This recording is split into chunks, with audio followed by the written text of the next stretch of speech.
Parce que ce qui fait peur dans la polygamie, c'est bien ce genre de choses. Tout à fait.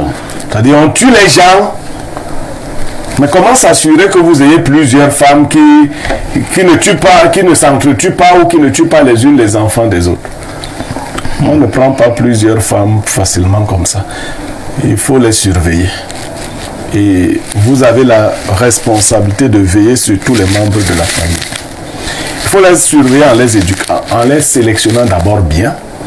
Il y a un fond qui existe chez chaque individu. Ensuite, il faut les éduquer. Sur la question de la vengeance, je vais dire à ceux qui veulent comprendre de manière spirituelle, ne vous vengez jamais par vous-même. Si on vous a même volé 50 millions, 100 millions, n'allez pas tuer quelqu'un.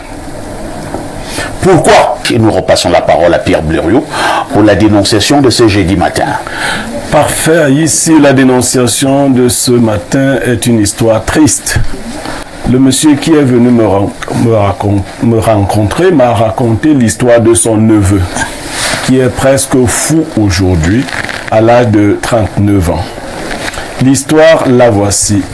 Il dit que son frère, parce que c'est son neveu, fils de son grand frère, son frère a eu 2 femmes dans sa vie. Il a eu une première femme avec laquelle il a eu des enfants, notamment le garçon qui est dans notre récit. Par la suite, il a pris une deuxième femme, s'étant séparé de la première. Le fils en question est venu donc dans le domicile de son père et de sa belle-mère et a volé à l'époque de l'argent à sa belle-mère. Une somme que celle-ci avait eue à la suite d'une réunion qu'elle avait reçue. Non, à la deuxième femme de son papa. De son papa, le fils du premier lui a volé de l'argent. La femme a revendiqué cet argent. L'enfant a dit que ce n'était pas lui. La femme en a parlé à son mari et elle a dit à son mari, moi je ne vais pas laisser celui qui a volé cet argent. Je vais le gâter. Bon, le père, à l'époque, avait cru au discours de son fils, mais n'avait pas découragé sa femme à faire ce qu'elle avait dit. Elle est donc allée effectivement gâter le voleur. Aujourd'hui, ce monsieur passe par des choses les plus ignobles.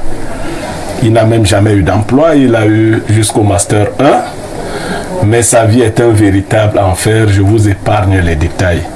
À l'heure qu'il est, il joue le rôle de laveur de voiture quand il peut. Il lui est même arrivé souvent de perdre totalement la tête et de se déshabiller. De marcher sans caleçon. Voilà. Son père aujourd'hui est décédé, sa belle-mère vit encore, et le monsieur qui est venu me voir ne sait pas si quelque chose peut encore être fait pour son neveu. Cela signifie que la dame en question est allée voir un gangan. Un gangan, oui.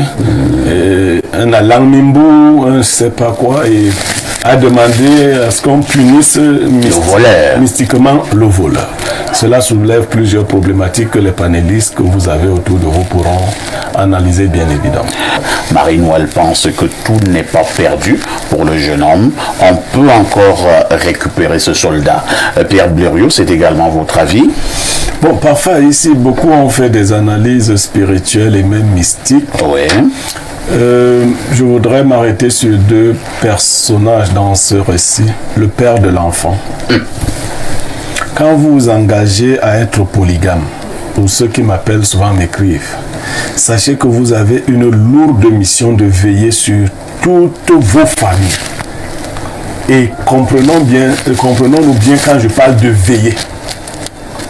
Parce que ce qui fait peur dans la polygamie, c'est bien ce genre de choses. Tout à fait. C'est-à-dire, on tue les gens, mais comment s'assurer que vous ayez plusieurs femmes qui ne tuent pas, qui ne s'entretuent pas ou qui ne tuent pas les unes les enfants des autres? On ne prend pas plusieurs femmes facilement comme ça. Il faut les surveiller. Et vous avez la responsabilité de veiller sur tous les membres de la famille. Il faut les surveiller en les éduquant, en les sélectionnant d'abord bien. Il y a un fond qui existe chez chaque individu. Ensuite, il faut les éduquer. Sur la question de la vengeance, je vais dire à ceux qui veulent comprendre de manière spirituelle, ne vous vengez jamais par vous-même. Si on vous a même volé 50 millions, 100 millions, n'allez pas tuer quelqu'un. Pourquoi? Ça fait très mal quand je dis ça. Toi, si on te vole, bon, on n'est pas là pour parler de moi. Parce qu'en fait, la situation spirituelle ne se limitera pas au niveau de la personne que vous avez tuée. Si vous voyez un mystique pour qu'il vous venge, pour qu'il tue, pour qu'il rende fou quelqu'un qui vous a volé, vous êtes tout à fait dans votre droit. Sauf que, du point de vue spirituel, vous ouvrez une porte dans votre famille. Désormais, quand un membre de votre famille, de votre sang, aura commis une faute, le diable va inspirer à sa victime les mêmes idées. Et les portes sont ouvertes. Pour protéger votre progéniture de votre vivant et après, faites l'effort de ne jamais pactiser pour qu'aucun mal, à tort ou à raison, n'arrive à autrui. C'est difficile, mais faites-le. N'entrez pas dans un complot contre l'enfant d'autrui. Ne punissez pas à mort. Ne faites pas ce genre de choses. Pour ceux qui veulent comprendre, qu'ils comprennent. Parce qu'en fait, nous ne vivons pas seulement pour nous-mêmes. Vous voyez des gens, bon, vous vous vengez, c'est bien. Cet enfant aujourd'hui, peut-être que ses grands-parents s'étaient aussi vengés. La nature régule elle-même ces choses. Elle-même. Ne pensez pas que parce qu'on vous a volé beaucoup d'argent, on peut vous voler de l'argent pour acheter votre propre vie spirituellement. Moi, je vois les gens qui n'ont aucune initiation, quand ils sont victimes d'un coup de vol, on m'a tué. On ne t'a pas tué, peut-être qu'on a échangé ta vie contre l'argent. On ne t'a pas tué. On ne t'a pas tué. Donc, ça, ce n'est pas pour encourager les voleurs. De l'autre côté, pour les voleurs, vous voyez, il y en a qui semblent prospérer, que ce soit les voleurs d'État, oui. Ceux qui veulent, parce que on pense seulement qu'il n'y a que les voleurs de bouteilles de gaz. Non, commençons par les voleurs d'État. Même ceux qui pillent les caisses de l'État. Commençons par eux. Pour le moment, ils sont en la tradition leur parle même. Non, vous n'imaginez même pas les souffrances de ces gens.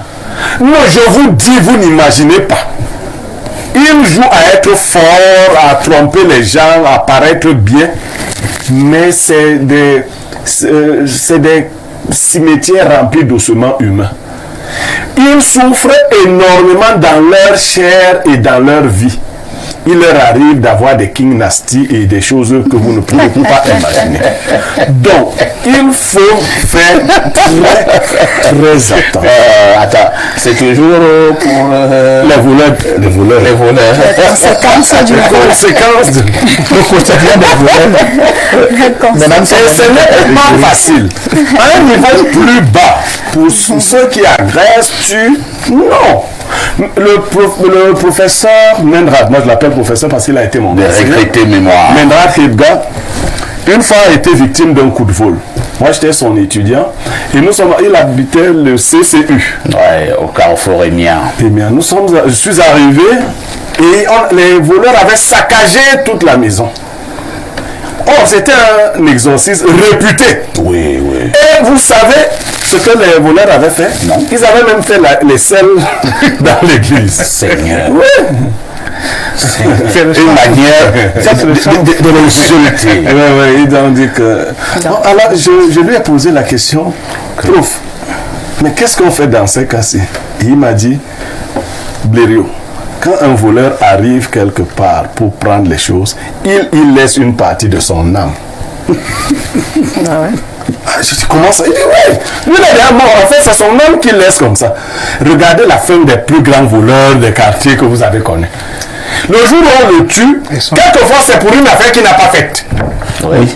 Et les gens commencent à dire non, il y a eu confusion, ce n'était pas lui. Mais ce n'était pas lui le tout-ci. Ok? La nature, ça n'est pas. Ce n'était pas lui le tout-ci. Mais il ne faisait qu'accumuler le mauvais karma. Il faisait qu'accumuler le mauvais karma. Et le jour est arrivé. Quand le jour est arrivé, les âmes qui étaient présentes n'ont plus eu la mémoire de se dire que, mais attends, il avait échappé. Non. Personne n'échappe à ses œuvres. Personne. Quand même vous mourrez entre guillemets, regardez les grandes familles. Le Cameroun est né seulement sous la modernité en 1960, sous la modernité. Tout à fait. Donc nos premiers milliardaires, c'est dans les années 80. Je vous prie de regarder 40 ans après. La plupart des familles, les premières familles milliardaires. Et vous comprendrez qu'il ne faut pas envier les gens. Très bien. Vivez votre vie. Faites du mieux que vous pouvez. Travaillez. Utilisez seulement la part qui est pour vous. Parce que tout ce que vous amassez là, moi je dis aux gens qui ont déjà beaucoup de milliards, ça ne vous servira à rien. Vos enfants seront top. Bon, ça va se mélanger et il n'y aura rien. Merci Pierre Blériot-Niemek pour cette intéressante contribution.